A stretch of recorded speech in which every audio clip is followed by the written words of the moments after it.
నమస్కారం. టీశాట్ వీక్షకులకి స్వాగతం. తెలంగాణ రాష్ట్ర పబ్లిక్ సర్వీస్ కమిషన్ నిర్వహిస్తున్న గ్రూప్ 1 మెయిన్స్లో పేపర్ 4 సెక్షన్ 3 అభివృద్ధి మరియు పర్యావరణ సమస్యలకు సంబంధించినటువంటి అంశాల్లో యూనిట్ 3లో ఆవరణ శాస్త్రానికి సంబంధించి మనం గతంలో కొన్ని అంశాలు చూసాం. ఈరోజు ఆవరణ వ్యవస్థలో ఉండేటువంటి వివిధ రకాలు. సో నిజానికి పర్యావరణాన్ని అర్థం చేసుకునేటప్పుడు ఈ ఆవరణ వ్యవస్థ గురించి చాలా క్షుణ్ణంగా మనం అధ్యయనం చేయాల్సిన అవసరం ఉంది అనే విషయాన్ని పబ్లిక్ సర్వీస్ కమిషన్ సిలబస్లో స్పష్టంగా పేర్కొన్నారు.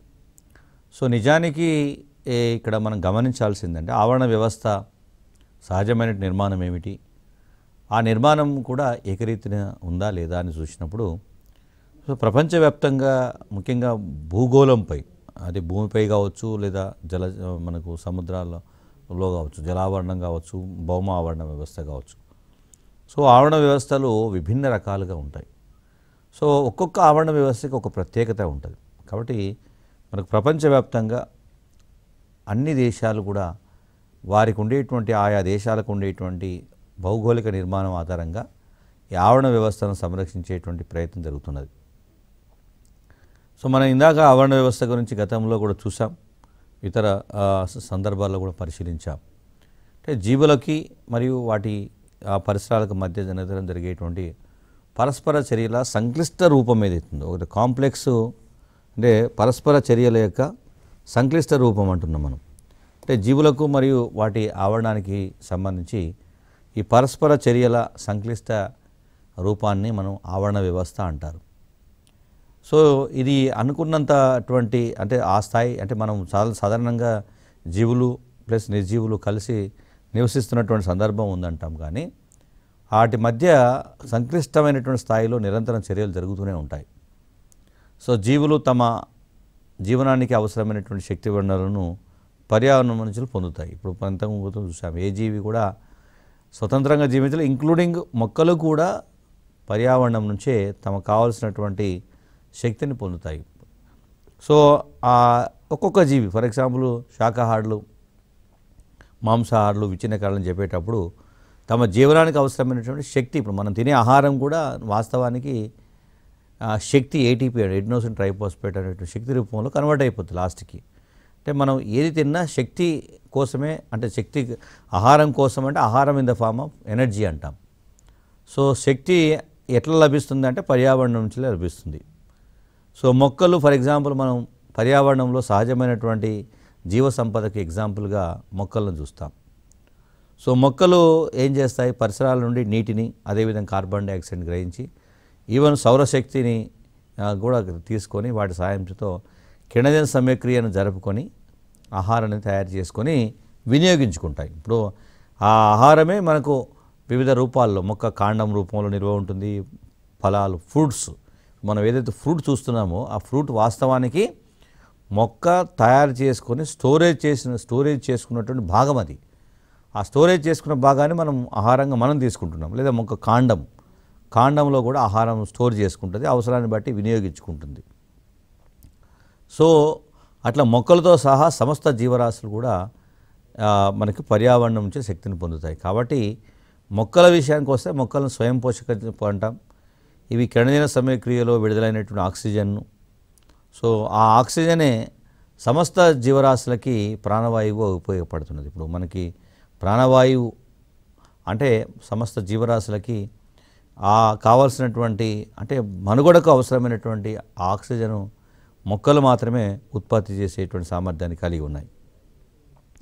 అట్లా కాకుండా ఇంకొక అడ్వాంటేజ్ ఏమవుతుందంటే మొక్కలు ఈ జంతువుల నుండి విడుదలైనటువంటి కార్బన్ డైఆక్సైడ్ను, అట్లాగే ఇతర వాయువులు, ముఖ్యంగా నైట్రోజన్ వంటి విషవాయువులు ఏవైతున్నాయి వాటిని మొక్కలు తీసుకుంటున్నాయి. ఇది ఆ కార్బన్ డైఆక్సైడ్ కిరణజన సమరిక కావచ్చు, నైట్రోజన్ను అమోనియా రూపంలోకి మార్చుకొని, నైట్రేట్స్ రూపంలో మార్చుకొని వాటికి పోషకాలుగా ఉపయోగించుకునే తీరు కావచ్చు.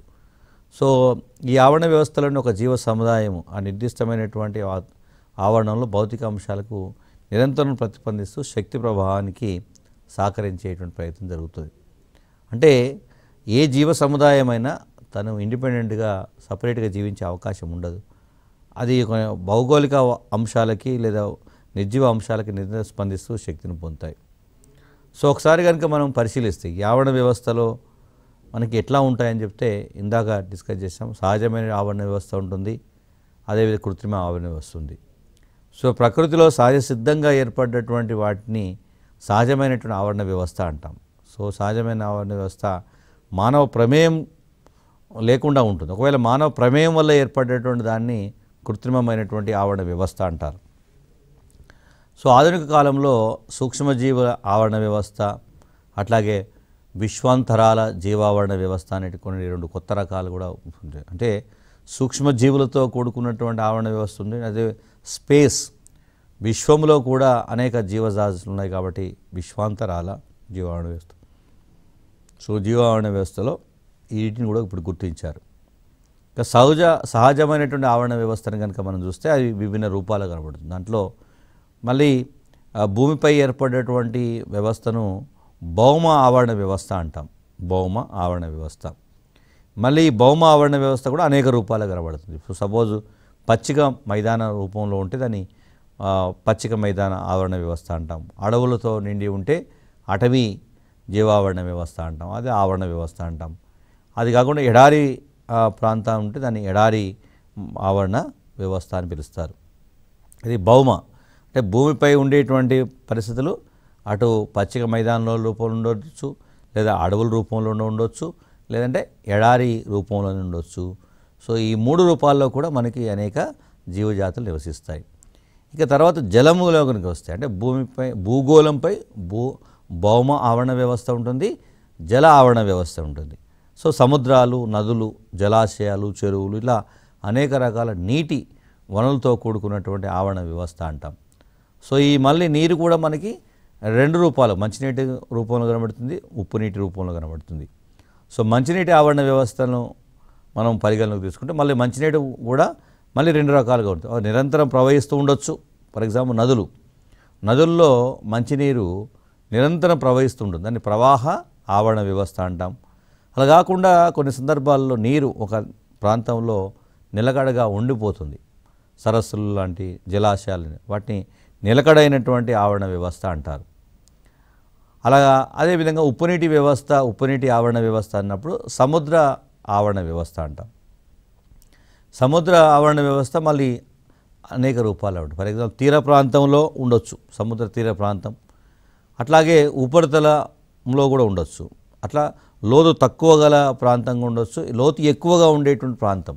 అంటే తీర ప్రాంత ఆవరణ వ్యవస్థ, ఉపరితల ప్రాంత ఆవరణ వ్యవస్థ, లోతు తక్కువ గల ప్రాంత ఆవరణ వ్యవస్థ, లోతు ఎక్కువ గల ఆవరణ వ్యవస్థ అన్నప్పుడు అఘాత ప్రాంత ఆవరణ వ్యవస్థ అని మనము అట్లా కూడా వర్గీకరిస్తాం. అట్లాగే ఉప్పునీటి కయ్యల ఆవరణ వ్యవస్థ ఉంటుంది. ఇది ఒక ప్రత్యేకమైనటువంటి ఆవరణ వ్యవస్థ. అంటే నదులు సముద్రంలో కలిసేటువంటి ప్రాంతాన్ని మనం నదీ ముఖద్వారం అంటాం. ఈ నదీ ముఖద్వారంతో పాటు దాని చుట్టుపక్కల ఉండేటువంటి సముద్రపు తీర ప్రాంతాలు, ఉప్పు నీటితో నిండి ఉండేటువంటి జలాశయాలు ఉంటాయి, అట్లా ఉప్పునీటి కయ్యలు అంటాం. అట్లా నది నుండి సముద్రంలోకి వచ్చేటువంటి దాన్ని నది ముఖద్వారాల ఆవరణ వ్యవస్థ అంటాం. అంటే సహజమైనటువంటి ఆవరణ వ్యవస్థలో భౌమ ఆవరణ వ్యవస్థ ఉంటుంది, జలావరణ వ్యవస్థ ఉంటుంది, ఉప్పునీటి కయ్యల ఆవరణ వ్యవస్థ ఉంటుంది, నదీ ముఖద్వార ఆవరణ వ్యవస్థ ఉంటుంది. అక మనము కృత్రిమ ఆవరణ వ్యవస్థకు ఆర్టిఫిషియల్ కనుక చూస్తే మానవుడి చేత రూపొందించబడ్డటువంటి ఆవరణ వ్యవస్థ అంటాం. దాంట్లో పంట పొలాల ఆవరణ వ్యవస్థ ఉంటుంది, అదేవిధంగా పారిశ్రామిక ఆవరణ వ్యవస్థ ఉంటుంది, ప్రయోగశాల ఆవరణ వ్యవస్థ అని ఆ వ్యవస్థ ఉంటుంది. సో ఈ ఆవరణ వ్యవస్థలో అంతర్భాగంగా అనేక వ్యవస్థలు కొనసాగుతున్నాయి. భూగోళంపై ఉండేటువంటి సమస్త జీవరాశుల మనుగడ అనేది ఆవరణ వ్యవస్థ యొక్క శక్తి సామర్థ్యాలపై ఆధారపడి ఉంటుంది. సో కాబట్టి మనకి ఆవరణ వ్యవస్థలో ఉండేటువంటి శక్తి సామర్థ్యాలను కాపాడుకోవాల్సినటువంటి అవసరము ఎంతైనా. చాలా సందర్భాల్లో సమస్య ఎక్కడ జరుగుతుంది అంటే ఈ భూగోళంపై ఉండేటువంటి సమస్త జీవరాశుల మనుగడ అని ఏదైతే మాట్లాడుతున్నాం, మొత్తం సమస్త జీవకోటి, మొత్తం అన్ని జీవరాశులు అంటే భూగ్రహంపై మొత్తం విశ్వంలో కూడా భూగ్రహంపై మాత్రమే జీవుల మనుగడకు అవసరమైనటువంటి వాతావరణం ఉంది. సో ఈ వాతావరణం ఉండటం మాత్రమే సరిపోదు, వాటికి కావలసినటువంటి శక్తి ఏదైతే ఉందో దాన్ని మనకి ఆవరణ వ్యవస్థే అందిస్తుంది. ఆవరణ వ్యవస్థ ఎంత సమర్థవంతంగా ఉంటే, ఎంత పొటెన్షియల్గా ఉంటే ఆ భూమిపై ఉండేటువంటి జీవరాశుల మనుగడకు అంత అవకాశం ఉంటుంది. ఆవరణ వ్యవస్థ కనుక బలహీనపడితే, ఆవరణ వ్యవస్థ కనుక క్షీణిస్తే మనకి భూగోళంపై ఉండేటువంటి జీవరాశుల మనుగడ కూడా క్షీణించేటువంటి ప్రమాదం ఉంటుంది. సో ముఖ్యంగా శీతోష్ణ స్థితిలో మార్పులు జరుగుతున్న సందర్భం కనుక మనం పరిశీలిస్తే, సో ఈ గ్లోబల్ వార్మింగ్, పర్యావరణ సమస్యలు, కాలుష్యం లాంటి వాటిలలో సో ఆ ఆవరణ వ్యవస్థలన్నీ బలహీనపడుతున్నాయి. నిజానికి జీవరాశుల మనుగడకు ప్రధానమైనటువంటి ఆధారం, ప్రధానమైనటువంటి కీలకమైనటువంటి ఏకైక సోర్సు ఆవరణ వ్యవస్థ సమతుల్యంగా ఉండటం, ఆవరణ వ్యవస్థ సమర్థవంతంగా ఉండడం.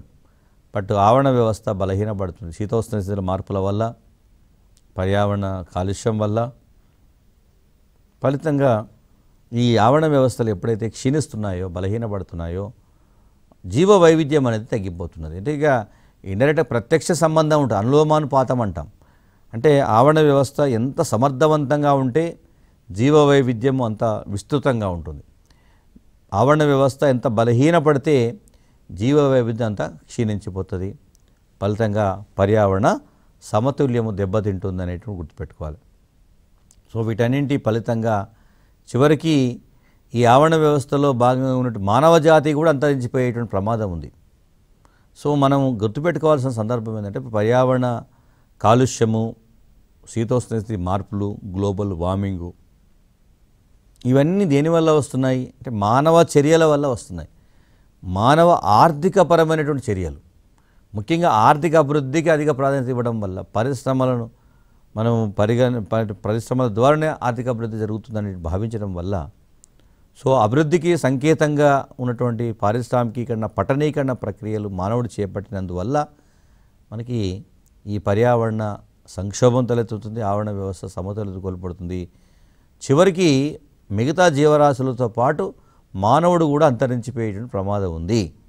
అందువల్ల పర్యావరణ పరిరక్షణ పట్ల ప్రతి ఒక్కరూ కూడా బాధ్యతగా ఉండాల్సిన అవసరం ఉంది. ఇక అదేవిధంగా మనం ఒకసారి చూస్తే ఈ ఆవరణ వ్యవస్థలో శక్తి ఎట్లా వెళ్తుందంటే ఆహారపు గొలుసు ద్వారా వెళ్తుందని మనం చూసాం. సో ఈ ఆవరణ వ్యవస్థ జీవుల మనుగడకు ఆధారం అంటున్నాం, దాంట్లో శక్తి ఉంది అంటున్నాం. ఈ శక్తి ఎలా ప్రవహిస్తుంది అని చూస్తే ఒక గొలుసు ద్వారా ప్రవహిస్తుంది, దాన్ని ఆహారపు గొలుసు అంటారు. ఆవరణ వ్యవస్థలో శక్తి ఒక స్థాయి నుండి మరో స్థాయికి చేరడాన్ని ఆహారపు గొలుసు అంటారు. సో ఆవరణ వ్యవస్థలో ఈ శక్తి ప్రవాహం అనేది నిరంతరం జరుగుతుంటుంది కాబట్టి అది జీవుల మనుగడ సాధ్యమవుతున్నది. ఈ శక్తి ప్రవాహం ఆగిపోతే, ఇప్పుడు మనం కరెంటు నిరంతరము మనకు సరఫరా జరుగుతుంది కాబట్టి మనం చూడగలుగుతున్నాం. ఒకవేళ కనుక కరెంటు ప్రవాహము ఆగిపోతే మనకు చీకటి కనబడుతుంది. అట్లాగే ఆవరణ వ్యవస్థలో కూడా శక్తి నిరంతరము ప్రవహిస్తూనే ఉంటుంది, ఒక దశ నుంచి ఇంకో దశకు. సో ఇలా ఒక్కొక్క దశలో అది జీవుల మనుగడను కాపాడుతూ పోతాయి. సో ముఖ్యంగా ఈ ఆవరణ వ్యవస్థలో ఉండేటువంటి శక్తి ప్రవాహానికి ఏమైనా ఆటంకం కలుగుతాయి అంటే కాలుష్యం వల్ల, అంటే ముఖ్యంగా పర్యావరణ సంక్షోభం వల్ల ఆహారపు గొలుసుకు ప్రవాహానికి లేదా శక్తి ప్రవాహానికి విఘాతం కలిగితే ఆటోమేటిక్గా పర్యావరణ సంక్షోభం తెలుస్తుంది. సో ఫస్ట్ ఇక్కడ ఇమీడియట్లీ ఎఫెక్ట్ ఏం కనబడుతుందంటే ఆవరణ వ్యవస్థ స్థిరత్వాన్ని కోల్పోతుంది. ఎప్పుడైతే బ్యాలెన్స్ కోల్పోతుందో మనుగడ సాధ్యం కాదు. అట్లాగే మనకి ఈ సౌరశక్తిలో ఉండేటువంటి ఎనర్జీ ఏదైతే ఉందో, సౌరశక్తి ఏదైతే ఉందో అవి మొత్తం కిరణ ఉత్పత్తిదారుల ద్వారా మొక్కల్లోకి ప్రవేశించి కిరణ ఆహార శక్తిగా మారి అవి అన్ని జీవులకు ఉపయోగపడే ప్రయత్నం జరుగుతుంది. సో ఒకవేళ కనుక కాలుష్యం ఎక్కువైతే, అడవులు క్షీణిస్తే ఆటోమేటిక్గా సమస్య తీవ్రమవుతుంది. సో ఉత్పత్తిదారులను శాకాహారులుగా అంటే మన మాంసాహారులుగా ఈ వర్గీకరించే, అంటే ఉత్పత్తిదారులు, శాకాహారులు, మాంసాహారులు, ఇట్లా అనేక రకాల జీవరాశులను మనం చూసాం.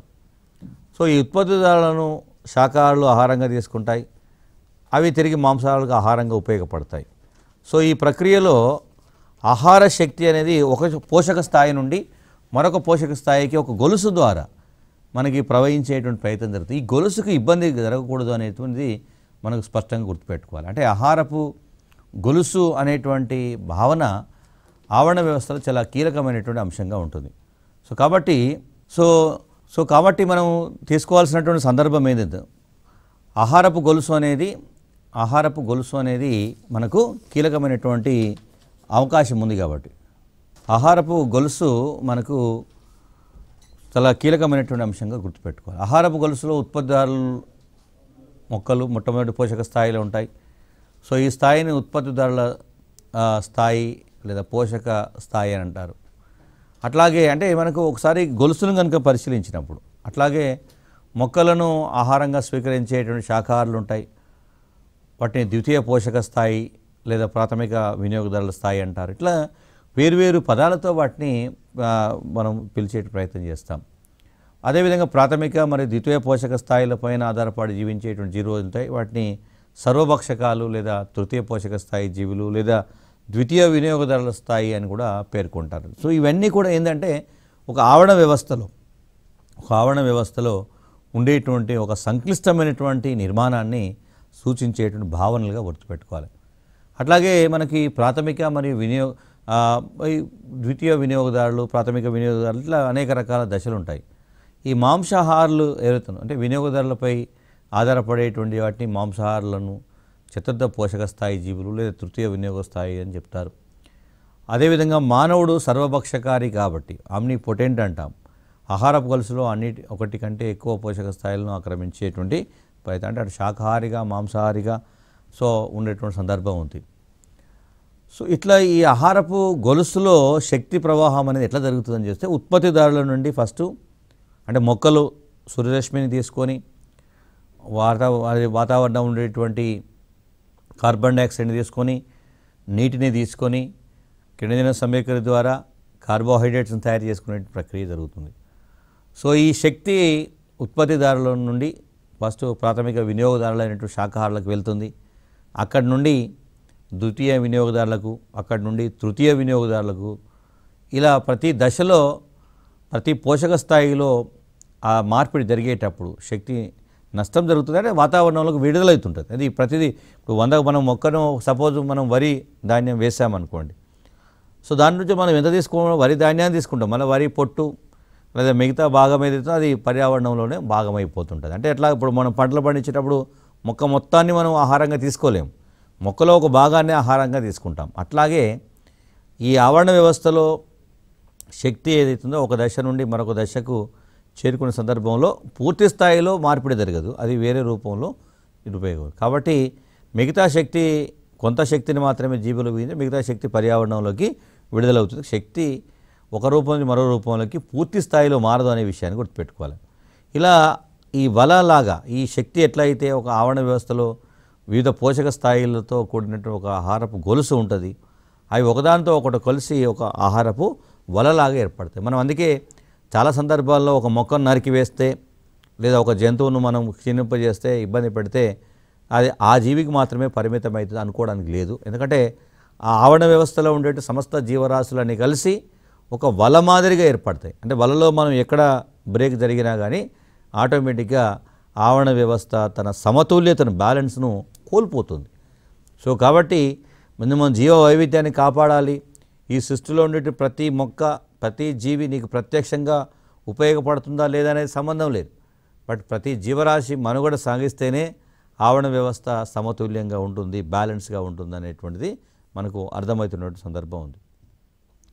సో ప్రతి జీవరాశి ఒకటి కంటే ఎక్కువ పోషక స్థాయిలను ఆక్రమించి అది వాటి నుంచి ఆహారాన్ని స్వీకరించేటువంటి ప్రయత్నం. అంటే మనుగడ కోసం పోరాటంలో ప్రతి జీవి కూడా ఒకటి కంటే ఎక్కువ పోషక స్థాయిలను ఆక్రమించేటువంటి ప్రయత్నం జరుగుతుంది. సో ఈ జీవరాశులు చివరికి ఉన్నత పోషక స్థాయిలో ఉన్నటువంటి వివిధ వినియోగదారులకు ఆహారంగా ఉపయోగపడేటువంటి అవకాశము కనపడుతుంది. సో ఇట్లా అంటే మనం ఎట్లా అర్థం చేసుకుంటున్నామంటే ఇక్కడ ఈ పర్యావరణ సంక్షోభానికి మనకు ఎందుకు కారణమవుతున్నది, ఏ కారణాల వల్ల వస్తున్నది, వాస్తవానికి ఉండాల్సిన రూపం ఏమిటి అంటే అభివృద్ధి ద్వారా జరుగుతున్నటువంటి ప్రయత్నాల్లో ఆర్థికపరమైనటువంటి కోణంలో పర్యావరణం తన సహజమైనటువంటి స్వభావాన్ని నిర్మాణాన్ని ఏ విధంగా కోల్పోతున్నది అనేటువంటిది దీంట్లో మనం అర్థం చేసుకోవాలి.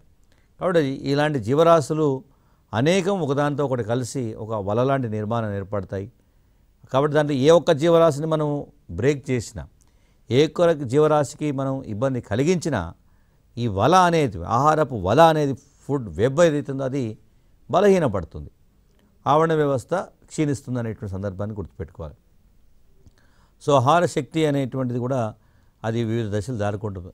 ఈ ఆహార శక్తి నష్టపోవడం వల్ల ఆహార గొలుసు ఇంకా ముందుకు కొనసాగించి కావాల్సిన ఆహార బల అనేది ఇప్పుడు మనం, ఎందుకంటే ఒక దశ నుంచి మరొక దశకు వెళ్ళేటప్పుడు అది చాలా వరకు బలహీనపడుతూ పోతుంటే సో ఒక దశలో ఆగిపోతుంది. అలా కాకుండా నెట్వర్క్ మనం చైన్ సిస్టమ్ ద్వారా కనుక మనకు అవకాశం ఏర్పడితే సో ఆటోమేటిక్గా ఆ నష్టం జరుగుతుంది. ఇప్పుడు మనం ఒక మార్గం ద్వారా వెళ్తున్నప్పుడు ఎక్కడైతే అది ఎండ్ అవుతుందో ఆటోమేటిక్గా ఆగిపోతుంది. అటు ఎండ్ కాకుండా దానికి ఒక వల మాదిరిగా మనం చేంజ్ ఇస్తే అది రొటేషన్ అవుతుంటుంది. అంటే ఈ ఆహారపు వల ఎందుకు ఏర్పడింది అనేది కనుక చూస్తే మనకి ఆహారపు గొలుసు ఏకపక్షంగా ఒక దేశ నుంచి అంటే ఏ నుండి బికి మాత్రమే వెళ్తే, ఒకవేళ వెళ్ళేటప్పుడు పూర్తిగా నష్టపోతే, శక్తి నష్టపోతే అది ఎండ్ అయిపోతుంది. అట్లా కాకుండా అనేక చైన్ సిస్టమ్తో అనేక వల మాదిరిగా అనేక మార్గాలు కనుక ఏర్పడితే ఆటోమేటిక్గా శక్తి నష్టం జరగదు.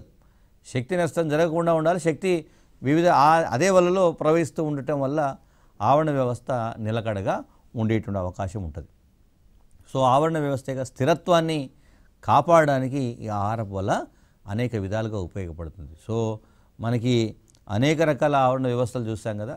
ఫర్ ఎగ్జాంపుల్ పచ్చిక మైదానంలో ఉండే ఆవరణ వ్యవస్థ ఉంటే మేత ఆహారపు గొలుసులో కుందేలు లేకపోతే దీనికి బదులుగా ఆ ఎలుక గడ్డి పరకలు తిని కుందేలు లోటును తీర్చుతుంది. అంటే ఒక జీవజాతి కనుక లేకపోతే ఆట మీద గడ్డి బాగా పెరిగిపోతుంటాడు. నిజానికి కుందేలు మాత్రమే గడ్డిని తిరిగే అవకాశం ఉంటే ఒకవేళ కుందేలు ఏదైనా పరిస్థితుల వల్ల అంతరించిపోతే గడ్డి జాతి బాగా పెరిగిపోతుంది. సో దానికి కుందేలుకు ప్రత్యామ్నాయంగా ఎలుక గడ్డి పరకలను తిని కుందేలు లేని లోటును తీర్చే ప్రయత్నం చేస్తుంది. సో ఆల్టర్నేట్ మెకానిజం అనేది దీనిలో కనబడుతుంది. కాబట్టి ఈ ఎలుకను ఈ పామును గద్ద ఆహారంగా వినియోగించుకోవడం, సో కుందేలు స్థానాన్ని ఎలుక భర్తీ చేయడం వల్ల ఆహారపు గొలుసు కొనసాగింపుకు ఎలాంటి ఆటంకం ఏర్పడతలేదు. కాబట్టి సుస్థిరమైనటువంటి సమతుల్యమైనటువంటి ఆవరణ వ్యవస్థ కొనసాగింపుకు జీవ వైవిధ్యం తప్పనిసరిగా ఉండాలి అనేటువంటి ఉత్పత్తి. అట్లాగే ఒక ఆవరణ వ్యవస్థలో ఉండేటువంటి శాఖాహారులు లేనట్టయితే ఉత్పత్తిదారుల సంఖ్య బాగా పెరిగి పోటీ ఎక్కువైపోతుంది. చివరికి వాటంటే అవే నశించిపోయే ప్రమాదం ఉంటుంది. కాబట్టి ఇందులో ఏ జీవజాతిని కూడా ఏ జీవరాశిని కూడా తక్కువ మనము అంచనా వేయడానికి లేదు, లేదా ఉపయోగపడదు అని కొట్టివేయడం. అది ఆవరణ వ్యవస్థలో దానికంటూ ఒక ప్రత్యేకమైన విధి ఉంటుంది. మానవునికి ప్రత్యక్షంగా సంబంధం ఉండొచ్చు, ఉండకపోవచ్చు, కానీ ఓవరాల్గా ఆవరణ వ్యవస్థలో తప్పనిసరిగా దాని పాత్రను పోషించాల్సిన అవసరం ఉంటుంది. కాబట్టి ఆ జీవజాతిని కాపాడాల్సిన అవసరం కూడా మనపైనే ఉంది.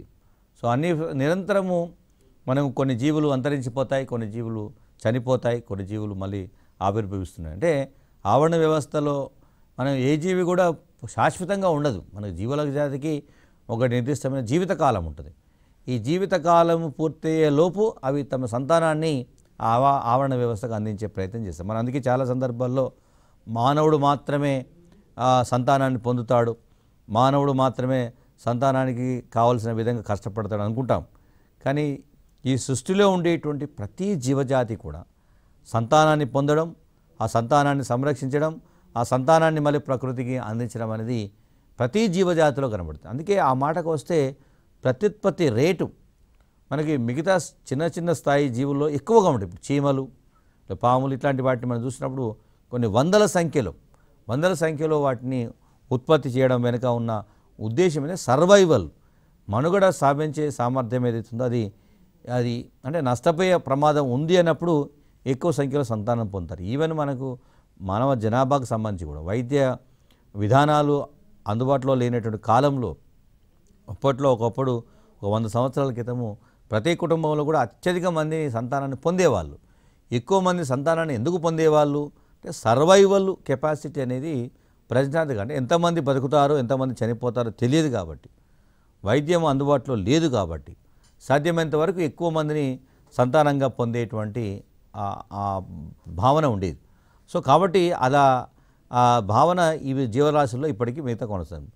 సో స్థిరమైనటువంటి ఆవరణ వ్యవస్థ నిర్వహణకు ప్రతి జీవికి కూడా ఒక సహజమైన నిరోధకత కల్పించడం అనేది కనబడుతుంది.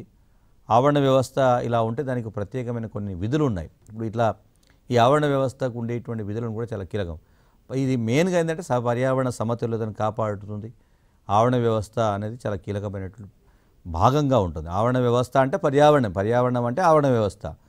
సో ఇప్పుడు మనం పర్యావరణ సమతుల్యత అంతర్గతంగా ఆవరణ వ్యవస్థ సుస్థిరత అనేది గుర్తుపెట్టుకోవాలి. ఇప్పుడు మనం చాలా సందర్భాల్లో ఒక మౌలికమైన విషయం గుర్తుపెట్టుకోవాలి. ఇప్పుడు ఈరోజు వ్యవసాయం చేస్తున్న మృత్తిక అనేది ఆవరణ వ్యవస్థల్లో ఒక ప్రక్రియ ద్వారా వెదరింగ్ అనేటి ఒక ప్రక్రియ జరుగుతుంది. దాంతో మనకి రాళ్ళ నుండి మనకు మృత్తిక ఏర్పడుతుంది. సో మృత్తిక ఏర్పాటు అనేది ఒక సహజమైన ప్రక్రియ. సో అనేక జీవరాశులు అందులో పాల్గొంటాయి. అట్లాగే మేఘాలు వర్షాలుగా మారడం అలా ఒక ఆవరణ వ్యవస్థలో జరిగే ఒక సహజమైన ప్రక్రియ. అట్లాగే జీవులకు ఆవాసం కలుగుతున్నది. అట్లాగే పర్యావరణం తనంతట తాను శుద్ధి చేసుకుంటున్నది. సో అనేక సందర్భాల్లో చూస్తాం ఇంత పెద్ద ఆవరణాన్ని ఎవరు శుద్ధి చేస్తున్నారు, ఎట్లా శుద్ధి జరుగుతుంది. ఇప్పుడు ఒక జంతువు చనిపోతే మనకు 2-3 రోజుల తర్వాత అది కుళ్ళిపోతుంది, తర్వాత ఏమీ కనపడదు. ఆశ్చర్యం ఏంటంటే దానికి మనం ఏమి శుభ్రం చేయకుండానే, మనం ఏమి ఇన్వాల్వ్ కాకుండానే పర్యావరణం తనకు తాను శుద్ధి చేసుకుంటుంది. అంటే విచ్ఛిన్నకారుడు సూక్ష్మజీవులు వెళ్ళి అవి ఆ చనిపోయిన జంతువును కుళ్ళింపజేయడం ద్వారా దాంట్లో ఉండేటువంటి వాయువులు వ్యర్థాలన్నీ కూడా క్రమంగా బయటికి వెళ్ళిపోతాయి. మిగతా పదాలన్నీ కూడా భూమిలో చేరిపోతాయి. సో నిజానికి పర్యావరణం తనకు తాను శుద్ధి చేసుకునేటువంటి వ్యవస్థను కలిగి ఉంది. అట్లాగే సహజమైనటువంటి నీటి ఆవరణ వ్యవస్థను కలిగి ఉంది. కాబట్టి జీవరాశులకు అవకాశం అట్లా ఈవెన్ మానవునికి అవసరమైనటువంటి అన్ని అవసరాలు, మానవ జీవనానికి అవసరమైనటువంటి అన్ని రకాల అవసరాలు పర్యావరణమే తీరుస్తున్న సందర్భం ఉంది. జీవ వైవిధ్యాన్ని కాపాడేటువంటి సందర్భం ఉంది. మొత్తానికి ఆవరణ సంబంధ సమతుల్యతను కాపాడుతున్న సందర్భం ఉంది. అట్లాగే జీవరాశుల మనుగడకు అవసరమైన శక్తిని మనకు ఆవరణ వ్యవస్థ అందిస్తున్నది. సో ఇక్కడ అంటే ఒక రకంగా చెప్పాలంటే ఒక నిర్దిష్ట భౌగోళిక ప్రాంతంలో శీతోష్ణ, ఈరోజు మనం సగటు ఉష్ణోగ్రత, మనం గ్లోబల్ వార్మింగ్ అని చెప్పేది చెప్తున్నాము. సో సగటు భూగోళ ఉష్ణోగ్రతను నిర్ధారించడంలో, దాన్ని కాపాడడంలో ఆవరణ వ్యవస్థ చాలా కీలకమైనటువంటి అంశంగా ఉంటుంది. సో నిజానికి ఆవరణ వ్యవస్థలో ఏదైనా సమస్య వస్తుందంటే సో భూగోళం యొక్క ఉష్ణోగ్రత మారుతుంది అనేటువంటి సందర్భం గుర్తుపెట్టుకోవాలి. అట్లాగే ఆవరణ వ్యవస్థలో ఉండేటువంటి స్వయం పోషక ఉత్పత్తిదారులు మిగతా జీవరాశులకు అవసరమైనటువంటి శక్తిని అందిస్తున్నాయి. కాబట్టి ఈరోజు మిగతా అన్ని జీవులు జీవించగలిగేటువంటి అవకాశం ఏర్పడుతుంది. అట్లాగే మనం ఈ సంక్లిష్టమైనటువంటి సేంద్రియ పదార్థాలను విచ్ఛిన్నం చేయడం వల్ల మనకు ఆటోమేటిక్గా పర్యావరణ వ్యవస్థ సమతుల్యత నెలకొల్పబడుతుంది. ఒకవేళ అలాగే ఉండిపోతే, అవి వ్యర్థాలుగా ఉండిపోతే మనకు అనేక రకాల వ్యాధులు కలిగేటువంటి ప్రమాదం ఉంది. సో ఓవరాల్గా చూస్తే అంటే ఆవరణ వ్యవస్థకు సంబంధించి చూసేటప్పుడు తనకు తాను శుద్ధి చేసుకునేటువంటి శక్తి సామర్థ్యాన్ని కలిగి ఉంటుంది. ఇతర జీవులకు ఆవాసాన్ని కలిగిస్తున్నది. ఇతర జీవరాశులకు అవసరమైనటువంటి శక్తిని అందిస్తున్న సందర్భం ఉంది. అట్లాగే జీవరాశులకి సంబంధించి శక్తి కూడా ఒక వల మాదిరిగా మొత్తం ప్రవహించడం వల్ల జీవరాశుల మనుగడకు అవసరమైనటువంటి శక్తి లభిస్తున్న సందర్భం ఉంది. అలా కాకపోతే అనేక జీవరాశులు అంతరించిపోయేటువంటి ప్రమాదం ఉండేది. కాబట్టి జీవుల యొక్క ఆహారపు అలవాట్ల ఆధారంగా వారికి ఒక్కొక్క జీవికి ఒక్కొక్క అలవాటు ఉంటుంది, ఆహారపు అలవాటు ఉంటుంది. వాటిని కూడా మనకి ఆవరణ వ్యవస్థ తీర్చేటువంటి ప్రయత్నం చేస్తుంది. ఆహారపు వల ద్వారా ఈ జీవ వైవిధ్య సమతుల్యతను కాపాడబడుతుంది. ఫలితంగా జీవజాతులు అంతరించిపోకుండా సంరక్షించేటువంటి అవకాశం కలుగుతున్నది. అంటే మనం ఒక రకంగా అర్థం చేసుకోవాలనుకుంటే ఆవరణ వ్యవస్థలో ఆహారపు గొలుసు ఏదైతుందో అది చాలా కీలకమైన పాత్ర పోషిస్తుంది. జీవ వైవిధ్యాన్ని కాపాడుతుంది. బ్యాలెన్స్ అంటాను. ఇప్పుడు ఒకటే చిన్న పదం పదే రిపీటెడ్గా పదం ఏంటంటే జీవ వైవిధ్యము సమతుల్యంగా ఉన్నది, ఆవరణ వ్యవస్థ సమతుల్యంగా ఉంది అంటే పర్యావరణం సుస్థిరంగా ఉందని అర్థం. కాబట్టి ఓవరాల్గా మనం రాసేటప్పుడు అంతిమంగా పర్యావరణ పరిరక్షణ, అదేవిధంగా ఆవరణ వ్యవస్థ సమతుల్యతను కాపాడడమే మనం ప్రధానమైనటువంటి విధానంగా ప్రభుత్వాలు, ప్రజలు కృషి చేయాల్సినటువంటి అవసరం ఎంతైనా ఉందనేది మనం రాసే ప్రయత్నం చేయాలి. Thank you.